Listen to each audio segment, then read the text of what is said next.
जय पूर्णवाद. व्यासपीठावरील मान्यवर प्रज्ञावंत डॉक्टर लक्ष्मीकांत दादा पादनेरकरजी, उद्योगरत्न श्री नरेंद्र फिरोजियाजी, श्री आनंद गालूजी, अध्यक्ष गरजे मराठी ग्लोबल, श्री राजा असावाजी, संचालक हंगर मिटाव, श्री आणि आपले सबनीस सर आणि आपल्या समस्त पूर्णवाद लाईफ मॅनेजमेंट इन्स्टिट्यूट आणि इतर सगळा पूर्णवाद परिवार. मला वाटतं प्रदीप पंडितकरजी आहे, प्रदीपजी आपलं पण अभिवादन, आणि रजेश लोखंडेजी आणि बाकी सगळ्यांची नाव मला माहीत नाहीये, परंतु संदीप सिंगजी आहेत. आपल्या सर्वांना सर्वप्रथम अभिवादन आणि अतिशय कृतज्ञतापूर्वक मी आज उभा आहे. आणि माझ्या शब्द कमी आहेत, कदाचित वेळही कमी असेल तर मी काही मांडण्याचा प्रयत्न करतो आपल्या अनुमतीने. मी जसं इथे म्हटलं गेलं तसं इंजिनिअरिंगचं शिक्षण घेतलं, नंतर त्याच्यात मास्टर्स केलं. 34-35 वर्षाचा माझा इंडस्ट्री, अकॅडमिक्स, रिसर्च आणि ऍक्च्युअल सोशल वर्क असा सगळा अनुभव आहे. पण मला खरे अनुभव किंवा मला खरा खोल गेले अनुभव आले जे भारताच्या अगदी कानाकोपऱ्यात मी जेव्हा गेलो गावागावात, तेव्हा सामान्य माणसाने मला शिकवलेले. त्यातले 2-3 अनुभव मला तुम्हाला सांगावंसं वाटतं. त्याचा फार खोल ठसा माझ्यावरती आहे. आपल्याला म्हटल्याप्रमाणे मी इंडस्ट्रीत होतो महिंद्रामध्ये. आम्ही फार्म इक्विपमेंट डिव्हिजनला होतो आणि कोर मेकॅनिकल ऑटोमेशन हा सगळा माझा एरिया होता. आणि मी तेव्हा एकीकडे तयारी करत होतो युपीएससीची, आणि आम्हाला त्यात बरंच स्टॅटिस्टिक्स येत होतं की भारत शेती प्रधान आहे आणि इतके लोक दारिद्र्य रेषेच्या खाली आहेत, इतके वरती आहेत वगैरे बरंच असायचं. त्याच वेळा मी स्वामी विवेकानंदांचं पण समग्र वाङ्मय माझा आवडता विषय म्हणून वाचत होतो. मला असा प्रश्न पडला की हे स्टॅटिस्टिक्स काय फक्त वाचण्यासाठी आहे का मला काही त्याच्यात करायचंय. एकीकडे स्वामीजी म्हणतात की this is a time to decide your future when you are young, not when you will be worn out and will be jaded. म्हणजे भारत माता सुद्धा अशीच सुकुमार अनाघात फुलांची प्रतीक्षा करत असते की तिच्या पायावरती समर्पित व्हावी. तुम्ही कोमेजून गेल्यावरती काय करणार? आणि एकीकडे मी स्टॅटिस्टिक्स वाचतो सगळं भारताच्या इकॉनॉमिक्सचं आणि बाकी पॉलिटिक्सचं आणि असं सगळं. आणि परीक्षा पास करून मी काहीतरी पुढे करेन माझ्या करिअरसाठी, इंडस्ट्रीमध्ये आहे. पण मला ठाम वाटायला लागलं की आता प्रत्यक्ष काम करायची वेळ आणि हीच वेळ काही करायची. आणि म्हणून मी विवेकानंद कन्याकुमारीला गेलो आणि मी पूर्ण काळ कार्यकर्ता होतो 5 वर्ष. त्यात मी जेव्हा तामिळनाडूमध्ये होतो तिथला एक छोटासा अनुभव मला फार थोडक्यात सांगतो. रामनाथ डिस्ट्रिक्ट मध्ये होतो, जो पाण्याच्या टंचाईचा भाग आहे. आणि एक दिवस एका अतिशय तमिळ तिथला आमचा एक मुलगा अण्णा, त्यांनी त्याच्या अगदी झोपडीसारख्या घरामध्ये आम्हाला दुपारी जेवायला दिलं. आणि त्याला सवय नसावी फारशी, कारण तो बिचारा त्यांनी छान मनापासून केलं, पण भात पूर्ण कडपलेला होता आणि जे डाळवर त्यांनी प्रयत्न केला ती पण पूर्ण पाण्याची होती. आम्ही खाल्लं, आम्ही काही बोललो नाही, आम्ही अतिशय प्रेमाने खाल्लं, तो संस्कार होता. पण त्याला फार वाईट वाटलं. त्याला वाटलं आम्ही तुम्हाला चांगलं देऊ शकलो नाही, आज पुरेसं देऊ शकलो नाही. आणि असा भात जो अर्धा खाल्ला अर्धा ठेवला. आम्ही म्हटलं काही हरकत नाही, तू आम्हाला दिलंस, आम्हाला मिळालं. आणि नंतर आम्हाला झोप लागली, कारण रात्रभर प्रवास झाला होता आणि बरंच आम्ही चालत होतो. तामिळनाडूचा अगदी हा रामनाथ डिस्ट्रिक्ट आपण पाहिला असेल तर एरिया तसा आहे. आणि झोपेतून जाग आली आणि मग कळलं की हा नाहीये आणि आजूबाजूला कोणी नाही. क्षणभर आम्ही म्हटलं परका माहित नसलेला प्रदेश आणि भाषा माहित नाही, कोणाला ओळखत नाही आणि हा मुलगा पण नाही, तर आता काय करायचं, आता कोणाला भेटायचं. आम्ही तसेच बसून राहिलो. म्हटलं काहीतरी होईल. आणि स्वामीजींची शक्ती नेहमी होती, आता पण आहे. आणि बऱ्याच वेळा तो आम्हाला असा थोडा अर्धा धावत अर्धा चालत येताना दिसला. त्याच्या पाठीवरती केळ्यांचा घड होता आणि तो आला आणि आम्हाला म्हणाला की केळी आणली मी. म्हटलं आता असा का आलास? तो म्हणाला अनवाणी गेला, कारण इतक्या घाईघाईने गेला की त्याला चपला घालायचा राहिला. आणि ऊन एवढं कडाक्याचं आहे तिकडे, पाणी नाही, म्हणून तो आमच्यासाठी केळी घेऊन आला. तुम्हाला सांगतो आयुष्यात खूप खाल्लं, पण तसं नाही खाल्लं. आमच्यासाठी, ज्याचं नाव पण मला माहित नाहीये, अशी व्यक्ती दुपारच्या रणणत्या उन्हामध्ये अनवाडी जाते आणि जवळ पण नव्हतं, लांब होतं, तिकडून काहीच मिळत नव्हतं, तिथून केळी घेऊन येते. आम्ही म्हटलं काय बाबा एवढं का, आम्ही खाल्ला होता ना भात. नाही म्हणजे तो तोडक्या ओळखी याच्यात म्हणाला मला जमला नव्हता, तो करपला होता म्हणून मी घेऊन आलो. आणि त्याच्यानंतर तो एक वाक्य बोलला, जास पुन्हा एकदा मी जेव्हा वाचतोय इथे आलो तर मी ऐकतोय की भूक सगळ्यांना लागते, भूक तुम्हाला लागली होती, तुम्ही माझ्या घरी आला होतात, भले झोपडी असेल पण घरी आला होतात, तुमची भूक मिटवणं माझं काम आहे. म्हणजे मी सेवा करत नाही, मला ती दादा पण म्हणत होते, हे कंपॅशनचा पाठ नाही आहे, हे तुमचा हक्क आहे, तुम्ही जे आलात तुम्हाला जेवण देणं माझं काम होतं, मी आज तिकडे गेलो आणि घेऊन आलो. अरुणाचल मध्ये मी तसेच बसलो होतो, अरुणाचल प्रदेश कधी नाव ऐकलं, आसाम, अरुणाचल प्रदेश, आणि क्षणभर मला जाणवलं काहीतरी वेगळं आहे. मी त्या माणसाला विचारलं, अरे ते घर बांबूचं ना? तुला हो, आम्ही बांबूचंच घर बनवतो आणि असं उघडच असतं, म्हणजे असं खिडक्या दार नसतात, तर बाहेर बघितलं तर बाहेर पण सगळं हिरवंगार बांबूचं रान. आणि मग त्यांनी मला जे खायला दिलं होतं ते म्हणतं भांड कसलंय? आम्ही बांबूवर एक वेगळी प्रक्रिया करून त्याची भांडी बनवतो, त्याचे चमचे बनवतो, तेच त्याच्यातच मी तुम्हाला देतोय. बरं म्हटलं, ही भाजी कसली देतोयस मला, छान लागते. तोपर्यंत कधी आपत्काल असला तर सामिष पण खावं लागणार याची तयारी होती, कारण असं अरुणाचलमध्ये त्याशिवाय खात नाहीत ते. तरी आमच्यासाठी मोठा ते व्हेज करायचं येत नसून सुद्धा. मग तो म्हणाली बांबूची भाजी आहे. मग मी म्हटलं, मी खातोय तो पण बांबू, ज्या भांड्यात येतोस तो पण बांबू, ज्या घरात बसलाय तो पण बांबू, आजूबाजूला बघतोय तो पण बांबू. ईशावास्य विदम सर्वम यत्किंच जगत्याम जगत, याचं आणखी कुठलं उदाहरण पाहिजे तुम्हाला? सर्व खलिदम ब्रह्मासी, ते सगळं ब्रह्म बांबूच्या रूपाने आहे.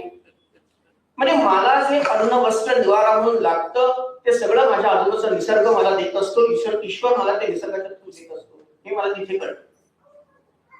मग मी आठवलं माझं, मी जिथून येतो कोकणातून, तिथे सुद्धा सगळं नारळापासून होतं, प्रत्येक गोष्ट नारळाची असते, कित्येक गोष्टी केळीच्या असतात, सुपारीच्या का असतात? कारण निसर्ग तुम्हाला तिथे नारळ देतो.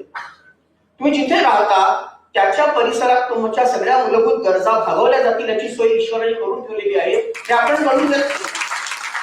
आपण तिथे जाऊन सिमेंटची घरं बांधतो, गरज काय त्याची? पर्यावरणाशी सुसंगत आपल्या जीवनशैलीचा हा सगळा आविष्कार होता. मी त्याला म्हटलं, अरे तुम्हाला तर हे सगळं माहिती आहे, म्हणजे त्याला माहित नव्हतं पण तो जगत होता. अशी कित्येक उदाहरणं माझ्या डोळ्यासमोर आज इथे उभा आहेत. आज मी हा पुरस्कार स्वीकारलाय, ह्या लक्षावधी लोकांच्या वतीने स्वीकारलाय. तिथे एक छोटीशी टपरीमध्ये आमचे एक सिनियर कार्यकर्ता होते, 4 लोकांनी चहा मागितला आणि तिथे एक बाई टपरी चालवत होती, कारण बऱ्याच वेळा बायकाच सगळा कुटुंबाचा भार घेतात अशा वनवासी क्षेत्रात जरी आपण बघितलं असेल, घरचा पण भार आणि कामाचा पण भार. क्षमा करा पण पुरुष जरा थोडे आळशी असतात अशा प्रदेशात. आता नाही येत पण असा एक थोडस होतं असं, तुम्ही करा का बस. तर ती चहा सगळ्यांना करून देत होती, तिने दिला चहा. 3 जण साखरेचा चहा पित होते, ह्या कदाचित तुम्ही ऐकलं असेल, कारण आमच्या कार्यकर्त्यांमध्ये हा प्रसंग फार गाजला नंतर. चौथा माणूस म्हणाला मला शुगरचा प्रॉब्लेम आहे, मला बिन साखरेचा चहा. तर तिने बिन साखरेचा केला. नंतर जेव्हा मी तिला पैसे द्यायला गेलो तेव्हा हे म्हणाले, बघा आपल्या घरी येणाऱ्या माणसाला आपण दक्षिणा, मगाशी आपण त्याला आपण दक्षिणा द्यायचो, त्याच्याकडून आपण पैसे नाही घ्यायचो. म्हणजे अन्न ही आम्ही तुला देतो ही ईश्वराने केलेली कृपा आहे. तर तिने 3 चहाचे पैसे घेतले, चौथ्याचा घ्यायची ती तयारी केली. आणि म्हटलं चौथ्याचे पण घे, तुम्ही नाही घेणार का? नाही घेणार, त्यात साखर नव्हती. चहा तेव्हा बनतो जेव्हा सगळे इन्ग्रेडियंट्स येतात, मी साखर टाकू शकले नाही म्हणून हे चहाचे पैसे घ्यायचा मला अधिकार नाही. हे कोण बोलतंय? ज्यांना आम्ही शिकवायला गेलो होतो. मी कित्येकदा माझ्या अश्वत्थामध्ये पण मी हे वाक्य दिलंय, are we here to teach them something or are we are here to learn from them? We are learning from them. आणि म्हणून कोणी मला विचारलं अश्वत्थाचा विषय काय? अश्वत्थामध्ये इकॉनॉमिक्स आहे, डेव्हलपमेंट आहे, सस्टेनेबिलिटी आहे, पॉलिटिक्स आहे, इन्सर्जन्सी आहे, सायन्स आहे, सगळ्या विषय त्याच्यात, कला आहे. हा विषय असा मांडता येणं शक्य नाही, कारण सगळे विषय एकमेकाशी कनेक्टेड आहे. हा विषय एक नाहीये, हे सगळं दर्शन एकच आहे. तुम्हाला समजलं तर ते इकॉनॉमिक्स कडून उचला, तुम्हाला समजलं तर ते सोशलॉजी कडून उचला, समजलं तर मानसशास्त्र उचला, पण ते आहे एकच आहे, सगळा पूर्ण एकच आहे. पूर्ण पूर्ण उदच्यते, पूर्णस्य पूर्णमादाय पूर्णमेवावशिष्यते. पूर्ण आहे, पूर्णातून पूर्ण आलेले जे राहिलं ते पण पूर्ण आहे, जे बाहेर आले ते पण पूर्ण आहे. अपूर्णता, रिडक्शनिझम, कार्टेशियन आयडियाज ह्या सगळ्या आपल्याला पाश्चात्य लोकांनी दिलेले आहे. आपला तो विचार नाही, आपला विचार इंटिग्रेटेड आहे, इंटिग्रल आहे, पूर्ण आहे. हे आपण विसरून गेलो दुर्भाग्य. आणि म्हणून तो केळी आणून आणणारा माणूस, ती चहा करून देणारी पण पैसे न घ्यायला तयार, किती समजावलं तिला ती ऐकाच तयार नाही. मी घेणार नाही कारण मी पूर्ण दिलेलं नाही. I have not given you full product, I don't have any reason to charge you for that. अरे बाबा, आम्हाला शुगरचा प्रॉब्लेम आहे, तुला थोडाच आहे. आज शहरामध्ये शुगरचा चहा घेतला तर समजा 20 रुपये असतील, साध्याच्यात पण काही काही 100 रुपये घेतात. तर बिन शुगरचा चहा मागितला तर ते लोक जास्त किंमत घेतात त्याची, because we are offering you something special, we are going to charge you something more. मग कोण जास्त कल्चर्ड आहे हा विचार करायचा. आणि मला सत्य कळलं, मी म्हटलं ना, स्वामीजींचे फार सुंदर वाक्य की and this Vedanta, whether you understand it or not, whether you believe in it or not, whether you like it or not, this Vedanta is there in your blood, in your cells, in your vessels, and every Indian is born with this Vedanta. He or she lives in the Vedanta, and one day they die in this Vedanta. हा वेदांत आपल्या नसानसात गेलेला आहे. हे आपल्याला तेव्हा कळतं जेव्हा आमच्या वनवासी क्षेत्रात आपण जातो, ग्रामीण भागात जातो, तेव्हा पण त्यांच्यात अजून आहे. दुर्भाग्याने आपण कदाचित विसरलेलो होतो. आणि मला तिथे कळलं, हे शब्द मला माहित नव्हते, म्हणजे त्यालाही माहित नाहीये ह्याला असं म्हणतात, पण ही गोष्ट त्याला माहित नाही. नंतर कळलं की ह्या गोष्टीला काही म्हणजे आपण शब्द पण त्याच्यात, जसं स्वल्प अधिक करून एक तत्व आहे, जे काही देतो त्यात थोडंसं अधिक करून द्यायचं. म्हणजे तुम्ही 1 किलो घेत असाल तर थोडासा त्यावरती थोडासा चिमटी तो टाकतो, थोडं केलं तर आणखी थोडं टाकतो. आमचे नारळ दिले की एक देवाचा नारळ म्हणून एक्स्ट्रा देतात. हे काय आहे? जेव्हा विक्री करतात तेव्हा स्वल्प अधिक तत्व वापरलं जातं भारतीय संस्कृतीत, कारण there can be a process loss, there can be something rejection. When you consume it you तेव्हा तुम्हाला कळेल की काहीतरी चुकीचं होतं. म्हणून हा फटका कस्टमरला बसता कामा नये. हा जो तयार करणारा माणूस आहे तो फटका झेलायला तयार. हे तत्व आपल्या संस्कृतीत जर आपण आपले पूर्वीचे सगळे ग्रंथ पाहिले, कारण वेदांपासूनच, महाभारत रामायणापासून ही सगळी तत्व आपल्याकडे आहेत, सर्व शास्त्रांमध्ये आहेत, कौटिल्य अर्थशास्त्रात आहेत. पण हे ह्या वनवासी माणसाला कोणी सांगितलं याचं उत्तर मला माहित नाही. त्यांनी ते केलंय. आमच्या इथे भेळवाला यायचा, तो पण थोडस वरती टाकून जातो, हे इतना दिये वापस थोडासा सिंग उपर का देतो तो, हे कुठून आलं त्यांच्यामध्ये. म्हणून हे स्वल्प अधिक तत्व किंवा एक अधिक तत्व म्हणजे 100 जणांनी 101 देऊ, 1000 जणांनी 1001 देऊ. हे वरचा एक काय, कारण आपण सगळेजण रेषीय नाही, चक्रीय दर्शनातून येतो. We are not linear people, we are actually curvilinear और सर्क्युलर माइंड पीपल. म्हणून 100 वरती संपणार नाही, परत मी 1 दिन तेव्हा पुढचं चक्र सुरू होईल, मी पुढच्या चक्रात तुला घेऊन जातोय. आणि अशा प्रकारे प्रत्येक गोष्ट सायक्लिक आहे. सायक्लिक युनिव्हर्स म्हणून आज जे सायन्स मध्ये बोललं जातं, त्याचं इथे आपल्या छोट्या छोट्या गोष्टींमध्ये आपल्याला सगळं सायन्स पण मिळतं, वेदांत पण मिळतो, इकॉनॉमिक्स मिळतं, पॉलिटिक्स मिळतं, सगळं मिळतं. फक्त आपण ते बघायला पाहिजे. आणि म्हणून मला जाणवलं की हे सगळी माणसं म्हणजे economics as if people matter, हे जे आता आज तत्व आलेलं आहे, शुमाकर म्हणाला economics as if people matter, small is beautiful मध्ये. तर त्याला हे आपल्याच दर्शनातून त्याला हे प्रेरणा मिळाली. म्हणजे आसाममध्ये आता मगाशी आपण म्हणतो तसं, समजा माझ्याकडे एक शेत आहे, त्याच्यात थोडं तांदूळ होतोय, तिकडे तलाव आहे, तिकडे कुकुर म्हणजे कुकुर म्हणायचे, त्याच्यात तलावात मासे आहेत आणि पाणी आहे. म्हणजे भात आहे, मासे आहे, पाणी आहे, अजून काय पाहिजे सगळ्याला. आता संगीत, आता नाचायचं, आता गायचं, म्हणजे कामात तुमचं संगीत आलं पाहिजे, कामात तुमची कला आली पाहिजे. आज पण सुरुवातीला त्यांनी सांगितलं की आज आम्ही कलेने का सुरुवात करतोय, कारण कला हा जीवनाचा अविभाज्य भाग आहे, हा आपल्या संस्कृतीचा पण अविभाज्य का भाग आहे, कारण ते तुम्हाला शिकवतं की तुम्ही जगण्याचं जे आनंद आहे, त्यातला जो अंतिम गंतव्य आहे ते काय. नुसता चरितार्थ करणे हे काय जीवन नाही. म्हणून झालं ना तुझं, पाणी मिळालं, मछली मिळाली, शेत मिळालं, घर आहे छोटस, झोपडीसारखंच घर आहे. आता ते सगळे फेरे घेऊन नाचणार, आता ते गाणी म्हणणार. हे म्युझिक, हे गाणं आपण हरवून बसलेलो, कारण काम यांत्रिक झालेलं आहे, कामात राम राहिलेला नाही. त्यामुळे असंच आहे, वेगळी संगीत इंडस्ट्री आपल्याला लागते, वेगळी मनोरंजन इंडस्ट्री का लागते, कारण ते प्रत्यक्ष काम आहे, त्या कामात काही होत नाही. त्यामुळे जसं आपण हे सगळी तत्व जी आहे की म्हणजे आज असं झालेलं आहे, आपण म्हणतो ना की पृथ्वी 4 पट अधिक पॉप्युलेशन वाढलं तरी देऊ शकते, पण आज जी लाईफस्टाईल आपण घ्यायला जातो, सो कॉल्ड डेव्हलप कंट्रीची लाईफस्टाईल, ती जर सगळ्यांनी घेतली तर 6 पृथ्व्या लागतील. 6 पृथ्व्या त्या अशा लाईफस्टाईलला लागतील. 6% लोक 40% रिसोर्सेस कन्झ्युम करतायत आणि याला आपण म्हणतो डेव्हलपमेंट. ही कुठल्या अर्थाने डेव्हलपमेंट आहे हे आपण सांगतो. म्हणून या सगळ्यावरती परत विचार करायची गरज आहे की जसं राईट टू वर्क आहे तसं राईट टू फूड पण आहे. आणि हे प्राचीन भारतापासून आलेलं आहे. आज म्हणजे आदरणीय रामचंद्र पार्लेकर महाराजांच्या पण ग्रंथामध्ये बघितलं आणि आज पण ऐकलंय की राईट टू फूड हा महत्वाची सब्जेक्ट आहे, बरोबर ना? त्याशिवाय आपण पुढे जाऊ शकत नाही. हे तुम्हाला त्या आर्थिक गणितातून पहिलं बाहेर काढा. अन्नाला, अन्न तुम्हाला दिलं पाहिजे, बाकी सगळ्या गोष्टी नंतर येतील. आणि अन्न, शिक्षण आणि औषध ह्या तिन्ही गोष्टी निःशुल्क होत्या भारतीय संस्कृती आणि इतिहासामध्ये. त्याचे अनेक दाखले. अन्न तुम्हाला शुल्क तुम्हाला लागणार नाही, शिक्षणाला लागणार नाही, शिक्षण has to be free for all. आणि औषधाला तुम्ही औषधाचे काय पैसे घेता? हॉरिबल म्हणजे मी म्हणतो. आणि जास्तीत जास्त चार्ज करतो मी लोक. माणसाला बरे करायचे तुम्ही कोट्यावधी रुपये घेता, माणसाला शिक्षण द्यायचे पैसे घेता, माणसाला जेवायला त्याचे पैसे घेता. ह्याच्यावर काय वाईट होऊ शकतं? हे किती गोष्टी निःशुल्क होत्या. लक्ष्मी जर येणार आहे तर ती विष्णू बरोबर यावी, असाच आमचा प्रघात होता. लक्ष्मी तू एकटी येऊ नकोस, नारायणाला घेऊन ये, पुढच्या दाराने ये, मागच्या दाराने येऊ नकोस. साधन शुचिता आणि वित्त शुचिता हे फार महत्वाची गोष्ट आहे. वित्त शुचिता असायला हवी. म्हणजे मी आता मगाशी म्हणलं अधिक तत्व जे होतं ते अधिक तत्व का? छल कपटाने सुद्धा मला कोणाला फसवायचं नाही. मी व्यापार करतोय, पण भारतीय व्यापारी पूर्ण जगात या गोष्टीसाठी प्रसिद्ध होते की ते नेहमी प्रामाणिकपणे व्यापार करायचे.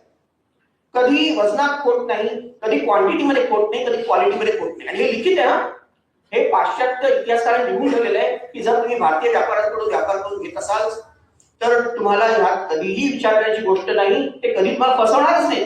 कारण व्यापार हा त्यांच्यासाठी धर्म आहे, ते ईश्वराचं कार्य आहे आणि म्हणून ते कधी फसवत नाही. ते पूजा करून सुरुवात करतात, चोपडीची पूजा करतात, लक्ष्मी पूजा करतात, ते तुम्हाला काय फसवणार? आणि त्याचं उदाहरण आज आमच्या समोर आहे. आजही आपले उद्योगपती तसेच आहेत जे सचोटीने व्यापार करतात. उद्योग अधिक चांगला करायला, वैभवशाली करायला बेईमानीची गरज नाही, हे भारताने पूर्वापार सांगितलेलं आहे आणि ते आजही आम्ही सुरू करतो. महाभारतात एक सुंदर वाक्य आहे, त्यात व्यासमुनी लिहून ठेवलेलं आहे की मी दोन्ही बाहू वरती करून सर्वांना सांगतो की अरे तुम्ही सचोटीने, इमानदारीने, धर्माच्या मार्गाने जरी तुमचा उद्योग केला तरी तुम्ही प्रचंड वैभव कमावू शकता. पण लोकांचा त्याच्यावर विश्वास बसत नाही असं ते म्हणतायत. पण महाभारतात जे लिहिलं होतं ते प्रत्येक गोष्ट नंतर आपल्या संस्कृतीत त्याचा पायंडा पडत गेला, तसा याचाही पायंडा पडला. ऊर्ध्व बाहू करिष्यामी, ते म्हणतात की दोन्ही बाहू वरती करून मी सगळ्यांना सांगतोय अरे करून बघा. This is the best way to do it. First to establish yourself. आज जे आपण ब्रँड लॉयल्टी आपण म्हणतो ना, एकदा तुमचं नाव झालं की हे नेहमीच चांगलं करतात, लोक डोळे झाकून तुमच्याकडून घेणार. फक्त सुरुवात तर करा. म्हणून ही शुचिता फार महत्वाची होती. म्हणून अर्थ जो यावा तो अर्थ घेऊन यावा. आपल्याकडे अर्थाचे 2 अर्थ आहेत. अर्थ म्हणजे केवळ वित्त किंवा रिसोर्सेस नाही, अर्थ म्हणजे मिनिंग सुद्धा. आयुष्यात मिनिंग पाहिजे, आयुष्यात अर्थ पाहिजे. अर्थ असताना अर्थ आला तर त्याला अर्थ, नाहीतर त्याला काही अर्थ नाही. जो पैसा आपलं जीवन निरर्थक बनवतो तो पैसा पैसा नाहीये, तुमच्यासाठी एक पाप किंवा विष आहे असा विचार आपण मांडत गेलो. तो खरा म्हणतो लोकांनी आता मी म्हणतो तळागाळातले लोक अजूनही त्या पद्धतीने विचार करतात.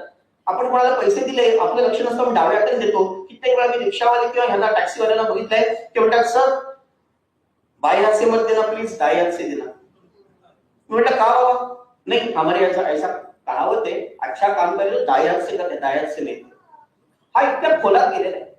तर मी आता वेळाप्रमाणे थोडं थांबतो, पण म्हणजे मला एवढंच सांगायचं होतं की आधुनिक जगात पण अनेक प्रकारे, म्हणजे आता सुद्धा आम्ही बलवीर सिंह म्हणून त्यांचा रिसर्च पेपर बघतोय ज्यांनी कौटिल्य आणि कशा प्रकारे आपण पुन्हा एकदा ती सगळी सिस्टीम परत घेऊ शकू. Accounts as it should be, audit it should be, अशा पद्धतीने विचारतो. रिसर्च पेपर जो मास्टर युनिव्हर्सिटी मध्ये आहेत त्यांचा आम्ही प्रयत्न करतो. ऑगस्ट मॅडिसनचा जो थोडक्यात सांगतो, जो त्यांचा सगळा तो प्रबंध होता वर्ल्ड इकॉनॉमी मिलेनियम पर्स्पेक्टिव्ह, तर ते 2000 वर्षाचं त्यांनी पूर्ण स्टॅटिस्टिक्स काढलं. त्यात दिसलं की भारत आणि चायना मिळून 59.1% ग्लोबल इकॉनॉमी कंट्रोल करत होते 2000 वर्षापर्यंत. आणि ह्या अशा पद्धतीच्या उद्योगांनी किंवा व्यापाराने, अशा प्रकारच्या वार्ताची वृत्ती बरोबर जाते. आणि म्हणून ह्या सगळ्यांचा अभ्यास आपण केला. आता जे लिहिलं जातं रिसर्च पेपर ते पण आम्ही करतोय आणि पूर्वीपासून ते वेद आणि बाकी आमचे महाभारत वगैरे कौटिल्य त्याचा पण अभ्यास करतोय. आणि या दोन्हीचं एकत्रीकरण करून आधुनिक विज्ञानाशी त्याला जोडून घेत हा सर्व प्रयत्न आमचा चालू आहे. पण मी पुन्हा एकदा आवर्त घेतो वेळाकडे बघताना, पण आपण सर्वांनी हा मला बहुमान दिला, हा मी ज्यांनी मला सगळ्यांनी शिकवलं त्या पद्धतीने त्यांच्या वतीने मी आज नम्रपणे स्वीकारतोय. आणि मी आपल्याला आश्वासन देतो की अशा कुठल्याही कामामध्ये जर कधी माझ्या मदत लागली तर मी त्यासाठी